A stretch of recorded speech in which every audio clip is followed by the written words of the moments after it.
What is narrative? I don't mean political narrative specifically. I mean in the context of storytelling. Is it what events take place? No, that is the story. Perhaps it's the why that ties those events together. Again, no, that's plot. Narrative lies in presentation. It is how the story is told or plot arranged, and it exists in some way in all forms of media. The ways narratives are constructed are more diverse than the media it is present in, but they can be examined by asking the same two questions. What is this media trying to say, and how do the techniques used or choices made support that message? By asking these questions, you will gain a greater understanding of the media's intent. That is the epigraph for House of Leaves, a novel by Mark Z. Danielewski. House of Leaves is a very special kind of book, in that it feels like a book, it smells like a book, but sometimes it doesn't look like a book. Fitting for a narrative about disorientation, madness, and obsession. The presentation reflects this, as the novel is an editorialized edition of an annotated version of an unreleased academic dissertation of a film that does not exist about a house that is a quarter-inch larger on the inside, and growing. Danielewski is so committed to the premise that the first page with his name on it can be torn out, removing his accreditation and making the book a true Zampano original, with notes by Johnny Truant. Bibliophiles, look away. That isn't all the book does. Other than the non-traditional layouts, the book plays with typeface, with each layer of the matryoshka of narrative having its own font. The original manuscript by Zampano is in Times New Roman, Johnny's annotations in Courier, and editorial footnotes in Bookman. In the appendix, Johnny's institutionalized mother writes in Dante, leading to her death. As you've seen, the book goes out of its way to break the rules, much like the titular house. The dense text, with frequent meaningless footnotes, erratic page layouts, and rambling sidebars, put the reader in the same headspace as the characters in the story. While House of Leaves subverts what is expected from the book, the next example leans into the media's strengths.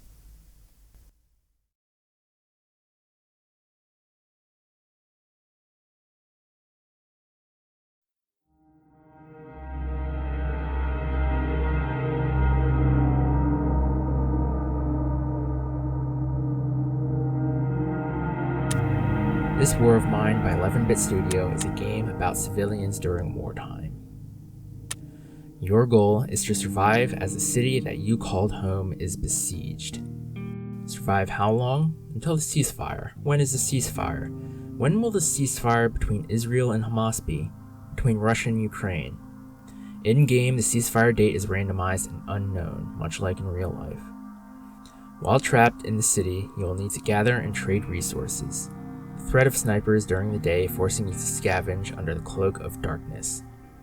The core mechanic of this War of Mine is resource management, or rather, managing what resources you don't have. Scarcity is a constant, and you are always forced to make do with not enough. During my playthrough, there was a period where we were starving and out of food. To make it worse, fighting in the city cut me off from accessible scavenging locations.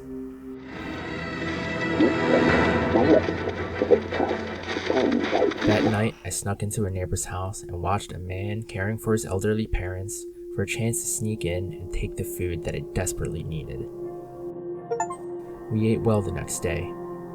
The windfall the day after meant I was never desperate enough to return, but after researching, I learned that had I gone back after a harsh winter, I may have found an empty house and a grieving son.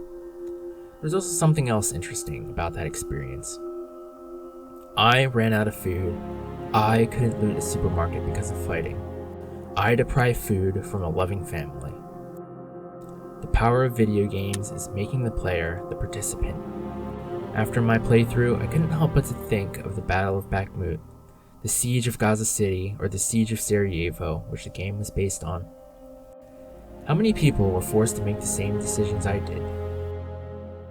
And that was the point.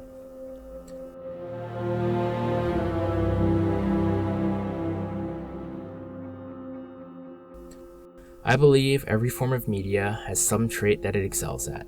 Successful narratives leverage that excellence by either subverting or playing to those strengths.